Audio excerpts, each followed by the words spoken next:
when I use examples, it's more to try to get us to think about how things work, and because I want you to copy the example and just paste it into your context without remainder. So I spent some time yesterday thinking about the theme of this conference, leading in love and unity. And leading, love, unity, those are big conference words. They're the kind of words I always find a little bit worrying, because I fear that they're words that we sort of wave at, and then they're words that, like James says, we look in the mirror and forget what we look like. It's easier to leave them sort of floating up in the clouds. They're kind of feel-good words. There's a risk that they're words that we use to convince ourselves that we're doing better than we really are.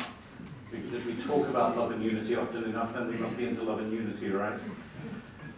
So that's what I'm going to try and puncture for the next hour. And so I was thinking about which bits of this conference title I could own for my talks, so I decided to lay claim to two of the words in the title that I'm really going to focus my talks on. And the first one is in. So that's the topic of this morning's talk is in. I'm going to do and tomorrow. And I'll leave the big words for people who do big words. So let's think about in. Because again, I worry that things like love and unity, we often, in practice, when we're actually doing school, think of as more like the ketchup than like the frying pan. They're more like something that we go about all the things we need to do. We need to do assessment, we need to do timetables, we need to get through the biology curriculum, we need to graduate people. And it'd be nice if we could do that with love and unity as well. And it becomes a thing that gets layered on top after we've actually talked about all the practically important things that we know we've got to do. So what if we started from love and unity as one of the practically important things that we know we've got to do, and planned from there? Instead of exhorting each other about love and unity after we've done all the stuff. So what if love and unity were really the container in which you do all the other stuff? That's the simple thought that I want to try to unpack. This thought's bothered me for a while. It was crystallized for me in a conversation with a student, I'll call her Jane, not her real name, who at the start of a semester at my university, again Christian university, she said, one of my professors started this semester, at the start of the very first class of the semester, talking about how we're a Christian learning community. No matter how short a time we're together in this class, just one semester, nevertheless, we're a Christian learning community. And that means each person here is important. Each of you are made in God's image. Each of you have gifts to bring. Each of you is valuable. And so it's really important that you come to class every day because you're part of this learning community. And Jane said, that's not normally how classes begin. What usually happens on the first day is we go through the syllabus, we find out the exam deadlines, we do a bunch of bureaucracy, we don't usually get very much done. This class, it started by talking about what kind of community we were going to be. And I found that pretty inspiring. And then she put her head on one side and she said, it took me 2 or 3 weeks to figure out that it wasn't really true. Because the way the class was taught, it actually made zero difference whether I showed up for class or not. It was mostly lecture. There was very little time for student contribution. What students were allowed to contribute was mostly just a few questions. It didn't really affect the agenda or anything that actually happened. The exams were based on repeating what the professor said, so as long as I borrowed a good set of notes after class, it wasn't even necessary for me to be in class to get A's on the course. So in fact, this whole community idea was completely irrelevant to how the course actually functioned. It was nice rhetoric, made me feel good for a week or two. This is one of the things that keeps me up at night about Christian education, is that we slap nice Christian words on things, and if the practices that we engage in are not practices that are clearly describable by the words that we put on the front end of them, then what we're really teaching is cynicism. We're teaching that you use Christian words when you want to be pious in public, but then you go ahead and do what we're going to do anyway. That doesn't feel to me like the in, like education happening in Christian community, in love and unity. A little bit of theology, just to get us more or less on the same page, just a taster, and I know this is outrageously quick and is going to leave all kinds of threads hanging. But look at how Paul builds arguments about community. Because there's one loaf, we who are many are one body, we all share in the one loaf. Why are you one body? Because there's one loaf. What does the loaf represent? The body of Christ. So why are you one body? Is that because of some property in you? No, it's because Jesus is one. It's because there's one body, the one loaf. It's something that happened before you. You're not one because you've all got the same taste in music, or you all like the same curriculum. You're one because there's one loaf. It's outside of you. You're all baptized by the one Spirit to form one body. So whether you're Jew or Gentile, slave or free, doesn't matter, irrelevant.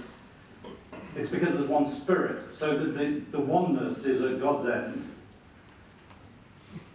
And so if the foot should say, because I'm not a hand, I don't belong to the body, it would not for that reason stop being part of the body. Like whether you're a foot or a hand or a fingernail, it doesn't make any difference, right? It's not actually properties of you that are relevant to whether there can be unity. And it's not properties of the other person that are relevant to whether there can be unity. Those parts of the body that seem to be weaker are indispensable. In fact, those bits you're super embarrassed by, and you'd really rather not appear in public, has actually turned out to be pretty important. And the goal of all this, the so that, at the end of this passage, is so that there should be no division in the body, but that its parts should have equal concern for each other. If you keep nothing else from the next hour, keep that phrase, equal concern for each other. What would it be like to do what we do as if the parts had equal concern for each other? We could chase this through other parts of the New Testament. I sometimes do a longer version of this with Galatians 5 and 6. So your homework is to go read Galatians 5 and 6 and see what Paul means by flesh and by spirit, by looking at all the contrasts he makes. You will find that flesh has very little to do with sex. It's pretty much all about interpersonal hostility. Dietrich Bonhoeffer. I don't get to make my favourite joke on Bonhoeffer in Australia, because whenever I talk about it in America, I always introduce him as Dietrich Bonhoeffer, better known to you as Barnharper. But I don't know how you pronounce it. So, German theologian, World War II, wrote a really important book called Life Together. If you haven't read it, put it on your bucket list. You need to read it 12 times before you die. I'm serious. Early in the book, he writes, our community with one another consists solely in what Christ has done to both of us. He's making the same kind of point here. Our community, what makes you and me belong together, despite the fact that I'm not from here and I don't do quite what you do. We probably don't think quite the same way about a whole ton of things. What makes us belong to each other is that Christ died for you and Christ died for me and invited both of us into his kingdom. Nothing else. That's it. Period. Bonhoeffer saw pretty early that if you add anything else, that's heresy. His government had just passed laws saying that if you were of Jewish ethnicity, you could not hold civil office. And because there was a state church, that meant you couldn't hold pastoral office. So his government had just introduced a criterion for belonging to the church that was based on ethnicity, and Bonhoeffer saw that that was heresy. Because the way you become part of Christian community is not through your skin colour. It's not through your ethnicity. It's not through your politics. It's not through your taste in worship music. It's not through where you live. It's not through who you like to hang out with. Our community with one another consists solely in what Christ has done to both of us. And he talks about the danger of confusing Christian community with some wishful image of pious community. What he means by that is you start to get this story in your head, this vision of this perfect church where everybody's just like you, where everybody actually agrees with you on all your favourite theological arguments, where everybody likes the same things you like, and you're just really comfortable hanging out with them. They're just the people you just love to sit out under an umbrella afterwards and spend the rest of the afternoon with after the conference finishes. And as long as the church is made up of those people, love is really easy. And you have this wishful image of what you really think Christian community ought to be, which is all the right kind of people. But God is not a God of emotionalism, but a God of truth. Other people belong to the Christian community because of Christ, not because they conform to your image of who you'd like to hang out with, and you didn't get a vote about who got invited in. So those who love their dream of a Christian community, it says, more than the Christian community itself, if you love this vision you've got in your head of how it ought to be, more than you love the actual human beings that you have in front of you, you become a destroyer of the Christian community. Because sooner or later people start disappointing you, because they don't allow you to live in this idyll of perfect Christian fellowship. And then you get mad at them, and then you start accusing them, and then you become the accuser of the brethren. And, yeah, not a good trajectory. That's Bonhoeffer. Westminster Confession is an older text. I chose this one just because it's short, not because I need you to be Presbyterian. But all saints that are united to Jesus Christ, their head, by His Spirit and by faith, have fellowship with Him in His graces, sufferings, death, resurrection, and glory, and being united to one another in love. Look at the verb form there, being united. Right? So this is not an exhortation to become united, it's telling you you're already united. That already happened. Being united, why? United to Jesus Christ, the head, by His Spirit and by faith. So the uniting thing already happened. That's not what you're working towards. Being united to one another in love, therefore, because you're actually already connected, they have communion in each other's gifts and graces. I've been thinking about this phrase a lot for 2 or 3 years. What would my classroom look like if we had communion in one another's gifts and graces? I wonder. And what would a classroom look like if you couldn't use that phrase to describe? And we are obliged to the performance of such duties. There's 3 words that some of my students think have nothing to do with spirituality. Obliged, performance, duties. We're obliged to the performance of such duties, public and private, that's not a typo, that's how they used to spell it, as do conduce to their mutual good. So you're obliged to actions that are conducive to the mutual good, that are conducive to the good of everyone. That's an obligation, it's not a choice. It's not something like if you feel it's your spiritual gift, or if you're feeling a calling this week. You're obliged to the mutual good, both in the inward and outward man. Man is how they used to spell human being. Inward and outward, right? So public and private. This is like all of it. This is not just at the fellowship meeting. It's not just on Sunday morning. It's not just during chapel and devotions. It's public and private, inward and outward. It's like James says again. You can't just say God bless you, be well if somebody's hungry, right? It's the whole package. So you're obliged to perform duties that tend towards the good of the others with whom you've already been connected, is the logic of this particular passage. One more. Robert Ruffno, a very eminent American sociologist, wrote a book some years ago called Sharing the Journey, Support Groups and America's New Quest for Community. Just looking at the tremendous upswell from the mid-20th century onwards of small groups of one kind or another in American culture. Bible study groups, church fellowship groups, prayer meetings, Alcoholics Anonymous groups, hobby-based groups, just all kinds of, it turned out that like over half of the American population were in some kind of small group. Because people were looking for some kind of connection, some kind of community. But he argues that the community that structures these small groups is something different from what the word used to mean. He says, when people say they're finding community in a small group, and even when they describe their group as a family, they mean something quite different from the connotations that words like community or family have had in the past. What he means by this is in the past, community and family, there were people you lived with. You lived in a small town, and if things went badly for the baker, it affected everybody. If things went badly for the farmers, it affected everybody, right? You were intertwined with the people around you. There was a strong sense of the mutual good, because there was a real interdependence. Whereas what we often mean by community in a small group setting is people I get to go hang out with once a week and make me feel better. I was in a small group in a church in the US for 12 years, the same group, and they used to wax lyrical about the depth of community in this small group, and how it was amazing, and how they hadn't experienced it elsewhere. And after 12 years, one fall, they all decided it was time to move on, and we didn't really want to do this group anymore, and that was it. We had no contact with any of them again. Out like a light. Because they decided to do something else. And we realized at the end of 12 years that none of them had ever voluntarily come to our house outside of a scheduled church meeting. So this is what he's getting at here. All too often, he says, this small group definition of community serves more to comfort people, allowing them to feel better about things as they are, and helping them to be happy, than to challenge them to move significantly beyond their present situation, especially if such movement involves definite sacrifices or discomforts. So if you come to a small group, you can tell people that you're not feeling so good and they'll pray for you, but they probably won't ask you about your finances, or whether you really should have bought that thing you bought last week, or what you've been eating lately, or how much you gave this month. They probably won't do things that make you deeply uncomfortable. They probably won't push you to change. And if you do have deep financial need, they'll probably pray for you, but they're fairly unlikely to share their economic resources with you. He said that's not traditionally what community meant. This is, again, it's this what Bonhoeffer called the pious dream of community. It's community as affect, community as feeling like everything's okay and we're getting along with each other. So just, again, outrageously quick sketch, but a distinction here between a couple of different views of community.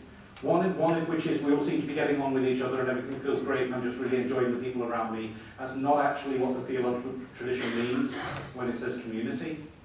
It's not against it. I mean, it's okay to hang out with people and, you know, eat good food and so on, but that's not what it means when it talks about community. What it means when it talks about community is an intentional, obligatory commitment to the well-being of the people around you, whether or not you're getting along with them.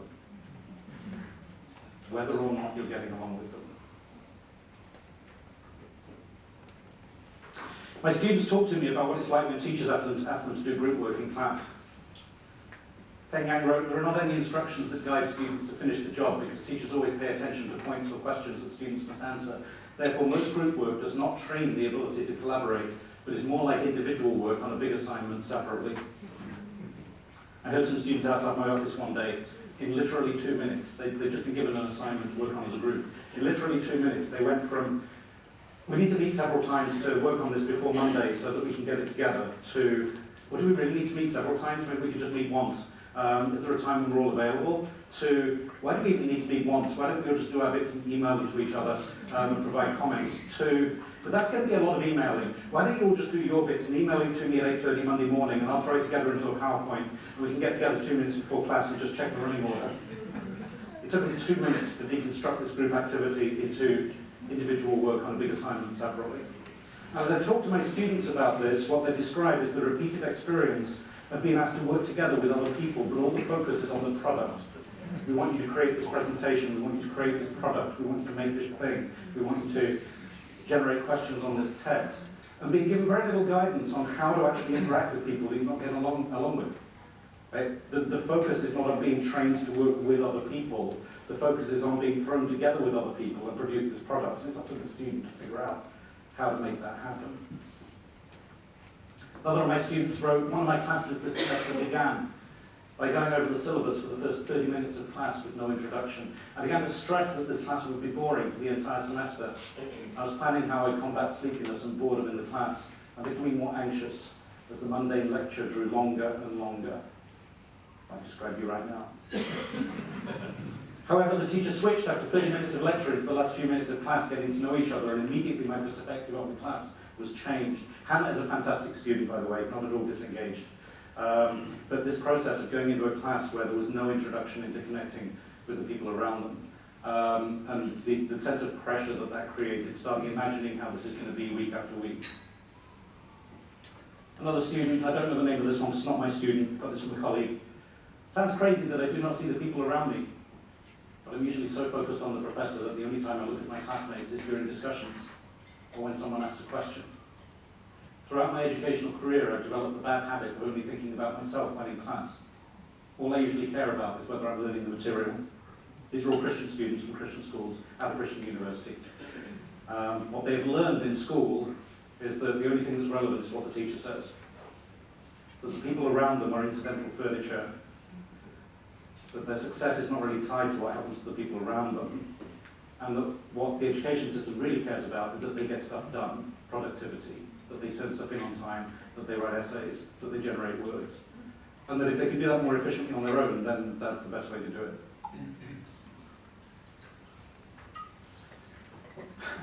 So what would it look like to take the love and unity thing as an in? Just take a moment, turn to somebody around your table. I've shared some worries. Is this triggering anything for you? Are you feeling guiltily aware of anything in your school right now? Just comment on what this is evoking for you for a moment, to somebody sitting next to you.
that?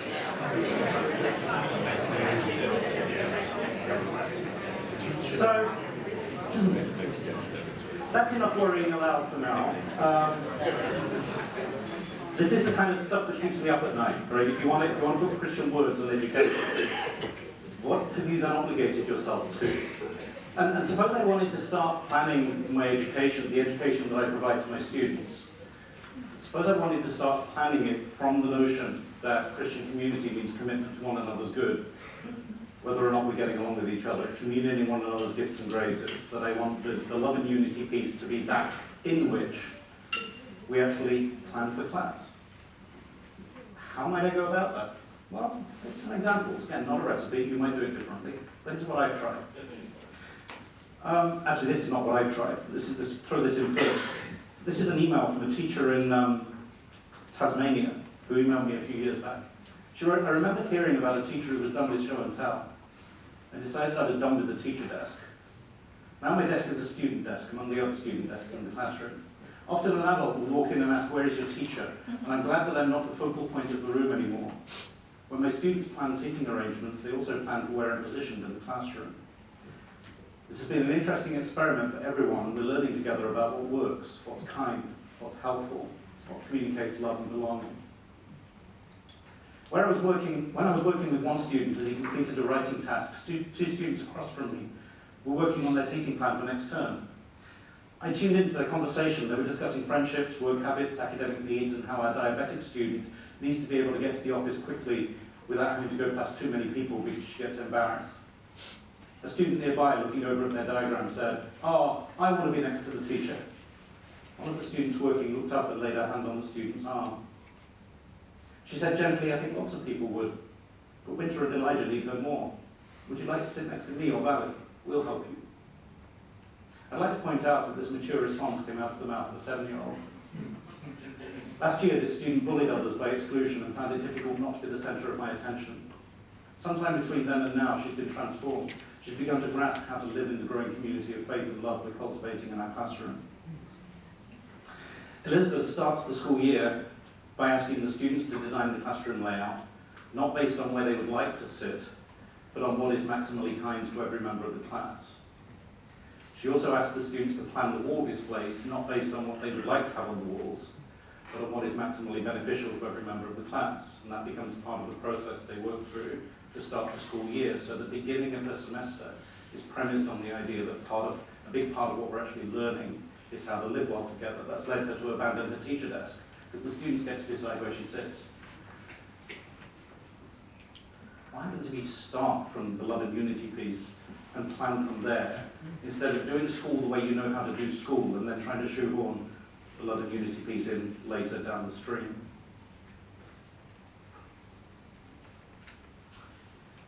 I taught a new course this year called The Christian Teacher. It was a terrifying course to teach. You know, teaching about Christian teaching is sort of like being daily hoisted by your own petard. I thought quite a bit about how to start class so that we might actually be connected. Now I got a syllabus that said this.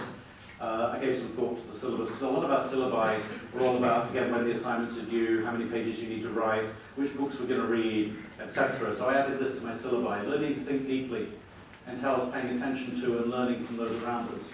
The best teaching does not grow out of solitary reflection. This course will therefore include an emphasis on collaboration. Success means not just getting your own tasks done, but helping those around you to become better learners and teachers, so that more of the needs of their future students will be met. This is an important way in which you can begin to serve those students now, as well as honouring the gifts and needs that each other participant in Education 249 brings to the class. Here again, we'll have opportunities to try to do justice to the ideas of others, exercise patience with their learning process, offer your own ideas with humility, which means not thinking too highly of ourselves, but also being willing to share ideas openly. Our goal is not to win arguments. It's to figure out how teaching can be a work of love. I'll therefore be asking you in concrete ways to commit to one another's flourishing. So this is my syllabus. The research evidence says that your syllabus doesn't really change very much, but it's there for us to refer back to. And at the heart of it is this claim that success means not just getting your own tasks done, but helping those around you become better learners and teachers. Many of my students, again, come through Christian schools, Christian universities, still think that success is if they got an A on the course. If everything we just said is true, that's not success. So at the start of class, I put the chairs in a big square around a shared table. There were 20 of us. And I asked them to pair up. And first, again, I didn't invent this, but I just asked them to introduce themselves to each other and share two things that they were willing to have shared out into the group with each other. And then we came back to the whole group, and I asked each person to introduce their partner to the group. I like having a mechanism at the start of class where people get introduced by someone speaks on their behalf, rather than having to introduce themselves. We could talk about that some other day. But then, as they started introducing their partner, after every second or third person, I paused and quizzed everybody on what they just heard. That was really easy after 2 people. It was a little harder after 4. A little harder still after 6. By the time we got to 10, we were having to look back and review. We were starting to make connections. So you got 2. Who else had more than one cat? And which was the other person who liked Starbucks? And by the end of, we had 20 people. It took us 25, 30 minutes to get round everybody and have learned everyone's name and 2 pieces of information about everyone. Now, I've had students journal quite extensively in this class on their learning process and their learning experiences. Many of my students commented, first of all, that not all of their teachers bothered to learn their names very quickly, but second, that even those who do put effort into learning their names usually only learn each student's name, but don't work on whether the students know each other. It's just sort of assumed because the students are the same age, they'll all connect with each other. It's all these individual threads from each student to the teacher. And they were quite struck that we'd actually put half an hour into making that people knew other people in the classroom before we actually started learning. And they talked about how much easier that made it to actually speak up in class and to learn things together and to engage in group work. They said usually when we're asked to do group work, we don't even really know the people that well that we just got asked to work with. And it's kind of awkward and we spend half our energies managing the social environment. Then a couple of weeks into the semester, I gave them a little time to settle down. And then I put them into groups of 4. That also gave me time to observe, because I try to make sure these groups of 4 are not based on affinity groups. So they're not based on friendship groups, they're not based on, if I've got 5 Chinese students, which I had last year, I don't want them all in the same group. So I try to just sort of put them in groups that are not the ones they might have chosen to sit in. So groups of 4. And I say, this group of 4, you can work in lots of other configurations, we can do other stuff, but this group is going to stay stable for the rest of the semester. It's your accountability group. These are the 3 people for whose well-being you are responsible for the rest of the semester. And now we're going to figure out what that means. So then we have a conversation, and one thing that I really emphasize to them is that I'm not looking for heroics. Right?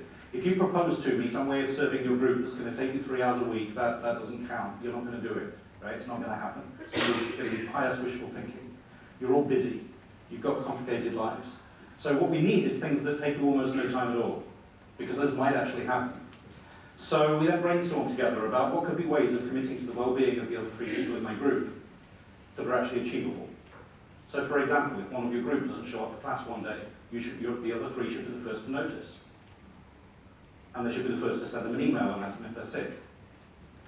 And they should be the first to make sure they've got a good set of notes from the class that they might need when they come back to class later. And they should be the first to welcome them back to class when they come back the next time or the time after. When we get to February, and it's Michigan, and we haven't seen the sun for 2 months, and we're all a little depressed, that's when you swing by the campus store on the way to class and get 3 of those little individually wrapped Lindt chocolate. So we have to keep coming back to this. We have to keep reminding ourselves. So did we connect with each other this? Did you actually connect with your accountability group this week? No? Okay, let's recommit now. Let's have another go next week. Because we're all busy. But we're taking a run at this, so let's have another go. At least once a week I assign a homework activity that's required to be done together in the accountability group. It's not product-based. So it's not generate a presentation or whatever. It's usually something like a shared reading and generating some questions out of it that we can ask together in class. Or something like that, where the focus is on the process of deliberating together, not on something that you've got to produce out of the group. So it doesn't trigger any of those, but he did more work than I did and that kind of thing, because it's focused on the process, not the product. Let's think more specifically about curriculum. Some years back I went to my son's school. He's 33 now, so this was some years back. But he was in high school and I had a parent-teacher conference. And I spoke to two of his science teachers, one immediately after the other. If I remember rightly, one was the chemistry teacher and the other one I think was physics maybe. And the chemistry teacher shook hands with us, introduced himself, found out which child was ours. And then he took out his grade book and he ran his finger down the list of names in the left-hand column until he found my son's name, and he ran his finger along the list of scores. And he read them out to me one by one, all of them. He got a 9 on the first assignment, then a 9.5, and then 2 more 9s, and he just kept going along the road until he got to the end. He said, got a 94% on the semester. That was a really good semester's work. And then he sat back and smiled at me as if he'd said something intelligent. And we chatted a little bit, we stood up, we walked 8 feet and sat down opposite the physics teacher, and he shook hands and introduced himself and found out which child was ours. And then he paused and stroked his beard for a minute or two, and then he said, I really appreciated having your son in my physics class this semester, because the place where he sits in the classroom, there's a student who sits immediately behind him who's got some learning difficulties. And we have these long blocked science classes so that we can do lab work. And this student who sits behind your son has a really hard time staying on track for that long. He just loses the thread of what we're doing and where we're going. And I've noticed your son choosing tactful moments when it's not disturbing anyone, it's not when I'm speaking or whatever, choosing tactful moments to just turn around and make sure this other student knows what's happening. So that's been a really important contribution to our class, because I've been talking to my class all semester about how we're a Christian learning community, and that means you're not just here for your grade, you're here for the person on your left and on your right, and the person in front of you and behind you. So I really appreciated seeing your son responding to that. And I thought, these two science teachers, same school, same denomination, both equally good at teaching science if you think teaching science is explaining science stuff. Right? My kids passed the exams in both classes, did well at university. Right? They were both effective at getting the contents of the science textbook into a reasonable number of students. But very different visions of what it means to be a science teacher, and pretty different visions of what it means to communicate with parents at a parent-teacher conference, and what might be worth talking about if you've got 3 minutes to talk about the learning that a student's been doing in class. These are two of my colleagues at Harvard University. They're also science teachers, Rachel Baker and Amy Wilsterman. They've been doing a project for the last 5 years or so, where they started off looking into, there's a recent new discipline called the science of team science, which is based on the reality that science is not done alone. The movie image of the lone mad scientist in his basement with wobbling test tubes is not really how science gets done. The average working scientist has over 13 collaborators. Science gets done in teams. And they're teams of human beings who have come from different cultures and countries and genders, who have trained in different scientific disciplines, have different terminology and slightly different ways of doing lab work, and often it's not, they don't get along with each other. And so there's now a whole discipline that is studying the conditions under which science successfully collaborate or fail to collaborate, and how that affects how science gets done. It's called the science of team science. And Rachel and Amy looked at this and thought, Christians have been trying to figure out how to live together without killing each other for quite a long time. So maybe there's something we can contribute here. So they went and spent time first studying intentional Christian communities and asking them, what are the practices you use to live together without killing each other? And they developed a short list of practices that seemed to help sustain intentional community.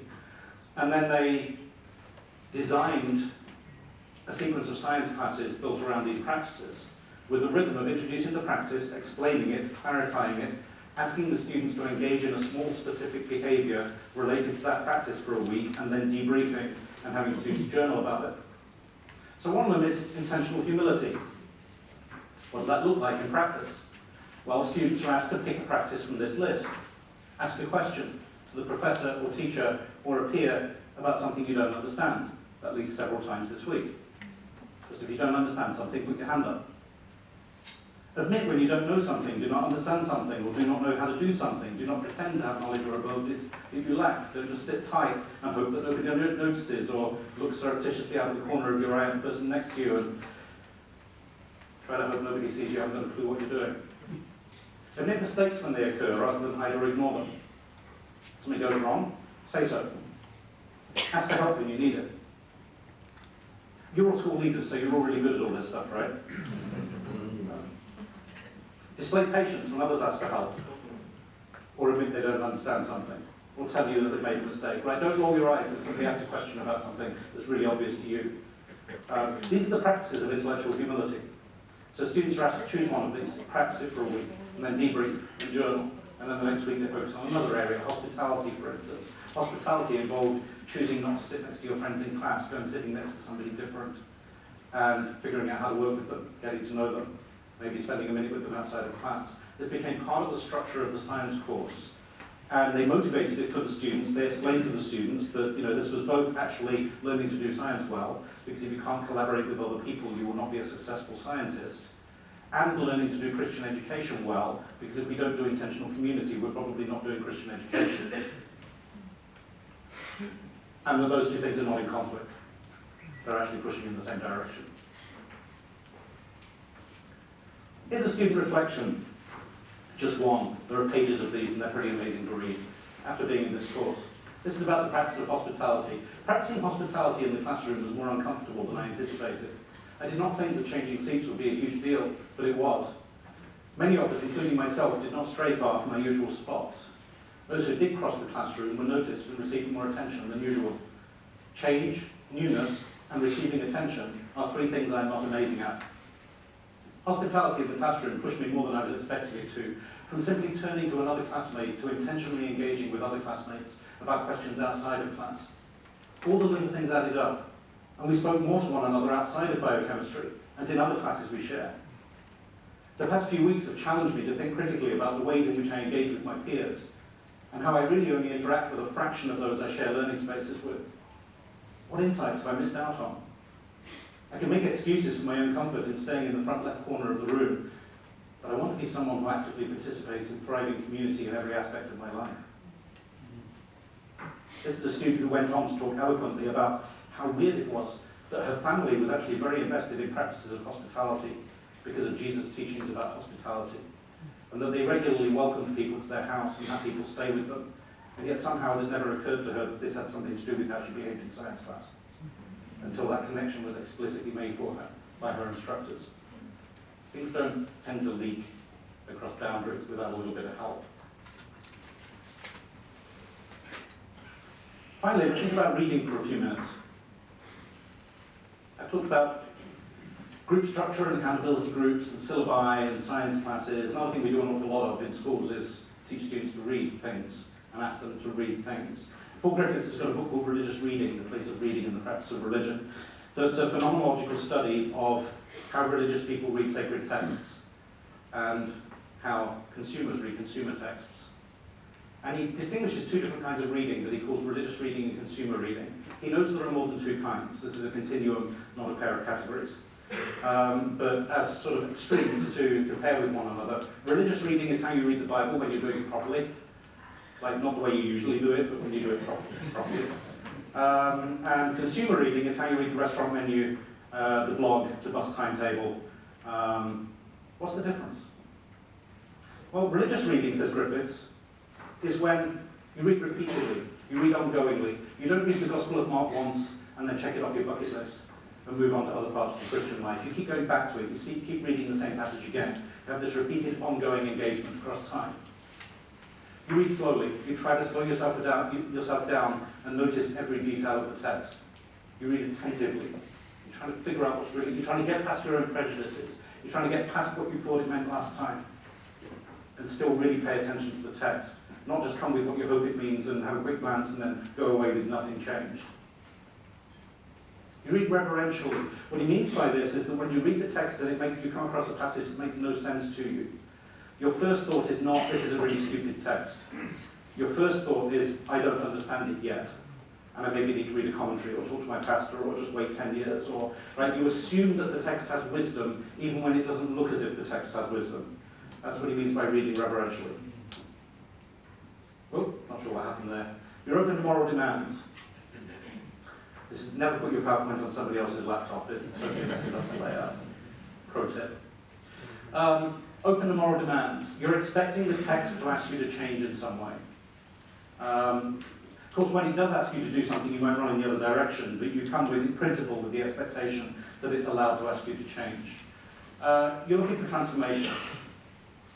If you read the Bible for 3 years and nothing happens, you start talking about the dark night of the soul and the desert experience and God painting his face. Something's supposed to give. You're supposed to become a different person through this process of reading over time. And you read in community and you read in tradition. It still matters what Martin Luther thinks Romans meant. It still matters what Augustine thinks Romans meant. It matters what the other people in your church think Romans means. You have Bible study groups, we have commentaries, we always read with other people. If you come to your church Bible study group and say, hey, I've come up with a brand new interpretation of John 4 that nobody ever thought of before in the entire history of the church, might not be a good thing. So you read within community, you read with other people. It matters what other people think this means. It doesn't just matter what's in your head and what your favourite trajectory is right now. So that's what it means by religious reading. Consumer reading, which is how you read the restaurant menu, the bus timetable, the blog, the newspaper. Consumer reading, you read for efficiency, quickly, once. You read it, you toss it. So the text itself is disposable. Once you've read the menu, you hand it back to the waitstaff. You don't ask to keep it for the rest of the meal so that you can meditate on choice passages. See if you missed any meaning on page 3. So you can maybe memorize the first paragraph, so you can quote it later. You get the information you need out of the text, and then you hand on the text.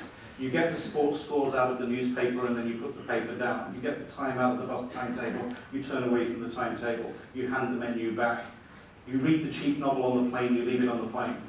Okay? This is different kind of reading. The text doesn't matter. What matters is what you wanted to get out of the text. That's what's actually at stake. The text you can toss as soon as you got what you wanted. It's mastery oriented. You're not expecting it to change you significantly. You don't expect to read the bus timetable and suddenly find yourself on your knees at the side of the road weeping because your heart has been undone. When you engage in consumer reading, you expect to be the same person when you finished reading as when you started reading. Nothing significant should change. The goal is for the text to be obedient to you, not for you to be obedient to the text. You read individually, you read creatively. It's okay for me to only read the vegetarian section of the restaurant menus. It doesn't make me a bad person. It really doesn't. And it's okay for you to read the chicken section. Right? It's okay for us to choose the bit we want to read. If I want to read the comics page first, that's up to me. When the Lord of the Rings movies came out, my kids didn't want to go see them. The reason they gave was we had read the whole of the Lord of the Rings aloud twice to our kids in the evenings, a spiritual discipline that I recommend. And they said the director of these movies is going to have his own vision of Frodo. And I've got my own Frodo in my imagination from listening to the story. And I don't want his Frodo overwriting my Frodo. I like my Frodo. And I noticed how that's okay with Lord of the Rings, but if they come to me and said, I don't want to go to church anymore because the pastor's got his own Jesus, and I got my Jesus in my imagination, and I don't want him overwriting my Jesus, suddenly that's a little problematic. Right? But with consumer text, it's okay just to read it for your own purposes, with your own ideas of what's going on. You're looking for informational gratification. You want to know what time the bus leaves, you want to know how much the low main costs, you want to know the sports scores, or you're just looking to survive 20 hours of economy class and for your mind to be elsewhere. You're not looking for transformation. Now, Griffiths doesn't think that it's bad that there are both these kinds of reading. You shouldn't form small groups in your community to study bus timetables and memorize passages and preach them on street corners. We need both kinds of reading. You need skills of extracting information from text, of skimming, scanning, processing information.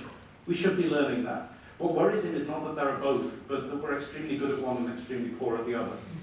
That all of our technologies of cultural formation are designed to speed us up, to help us to process more information, to get through more stuff, to be more productive. And very few of our technologies of formation are designed to slow us down, to help us see transformation, to help us read in community with other people.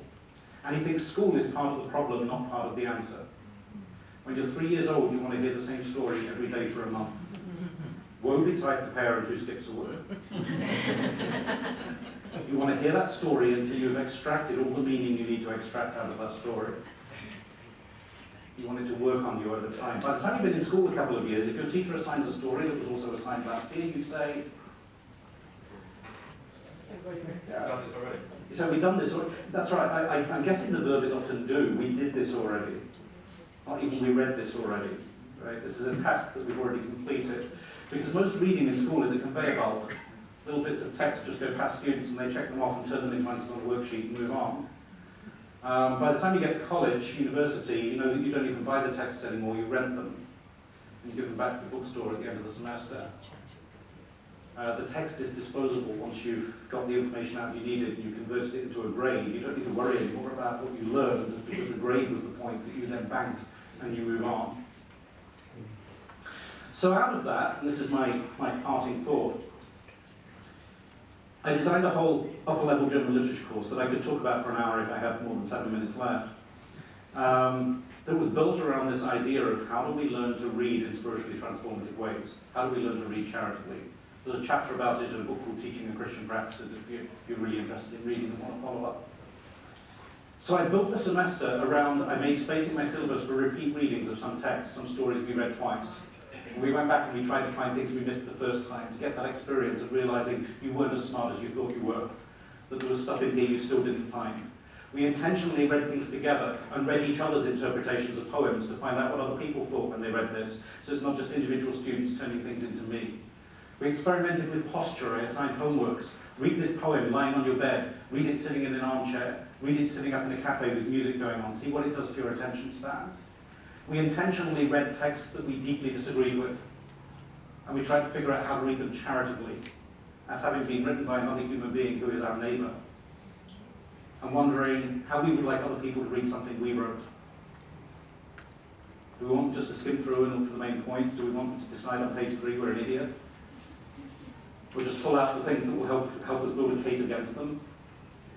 Or do we want them to pay attention? Do we want them to pay attention to what we were trying to get at, even if we said it in a clumsy way, even if we said something that maybe we shouldn't have quite said that way? So we worked at that intentionally for an entire semester. By week 3, they were sending me emails saying, I thought I would be able to read charitably, but it turns out I can't.